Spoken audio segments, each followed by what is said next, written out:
In this video, I'm going to go over how to make a bar graph with error bars using Microsoft Excel. And what we're looking at here is a set of sample data that evaluated perceived exertion while 30 participants, performed a range of muscle contractions that ranged from 10% to 60% of their maximum force.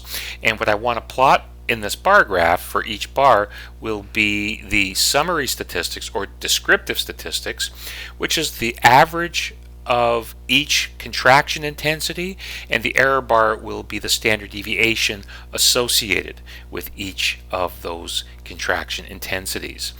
And the first thing I need to do is to compute those descriptive statistics. So I'm going to scroll to the bottom of the worksheet here, and I'm just going to put a label for the mean in this row and the standard deviation in this row.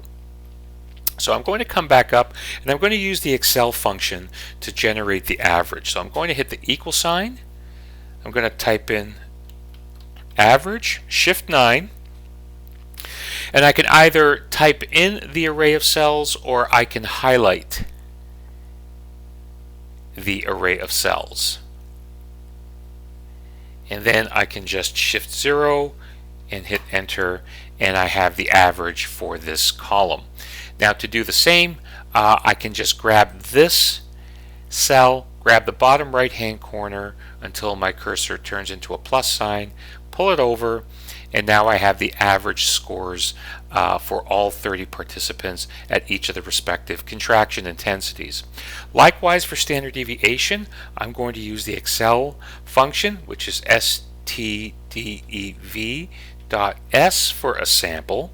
I'm going to Shift 9, and I'm going to grab those same cells over which I want to calculate that standard deviation, and I Shift 0, close it up, and now I have the standard deviation associated with this average at 10% of that force level. So I'm just going to highlight this cell, move my cursor to the bottom right hand corner, hold the left mouse button down, and I'm going to scroll over, and now I have all of my descriptive statistics. Now there are a number of ways to make a graph. The way I'm going to do this is I'm going to highlight my descriptive statistics here, my means and standard deviations.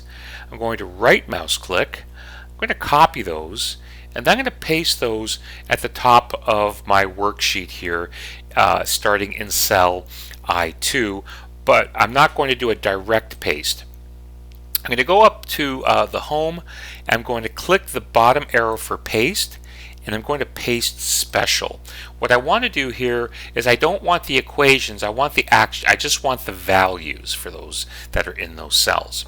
But I also want to transpose those. So transposing will convert columns to rows and rows to columns. And I hit OK. And here we have our averages. Instead of being in one row, they're now in one column, and likewise with the standard deviations. But I want to put labels here, and the labels correspond to the contraction intensities. So I'm going to highlight these as a label in my heading. I'm going to right mouse click, I'm going to copy, and I want to put those labels in the column right beside the mean. Then I'm going to hit paste. I'm going to hit paste special. Once again here I'm going to click values, I'm going to click transpose, I hit OK, and now I have my labels. So this is the first step in setting up your data to make a bar graph in Microsoft Excel, and in the second video we'll take the next step of making the actual graph.